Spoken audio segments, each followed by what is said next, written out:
Nicely bowled, really nicely bowled. He's got a slip, he's got a shot third.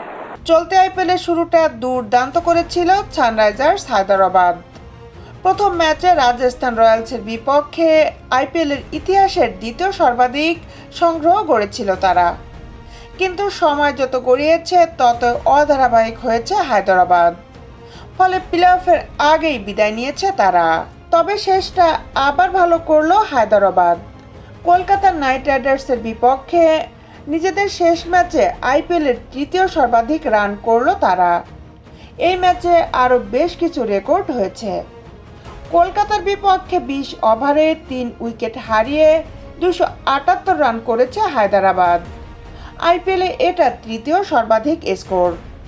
অবশ্য আইপিএলের ইতিহাসে প্রথম 4টা বড় স্কোর হায়দরাবাদেরই। টি-20তে 5 বার 250 বা তার বেশি রান করেছে হায়দরাবাদ। তারাই একমাত্র দল যাদের এই কীর্তি রয়েছে। আন্তর্জাতিক টি-20তে ভারত ও কাউন্টিতে 3 বার 250 রানের বেশি করেছে। কলকাতার বিপক্ষে 19টা ছক্কা মেরেছে হায়দরাবাদ। এক ইনিংসে সবচেয়ে বেশি ছক্কা মারার তালিকায় এটা দ্বিতীয়। গতবার দিল্লি ও বেঙ্গালুরু এক ইনিংসে 22টা করে ছক্কা মেরেছিল। এবারের আইপিএলে অবশ্য এক ইনিংসে সবচেয়ে বেশি ছক্কা মারল হায়দরাবাদ।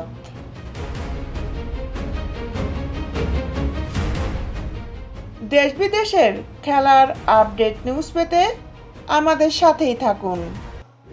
Justice sports, Dhaka.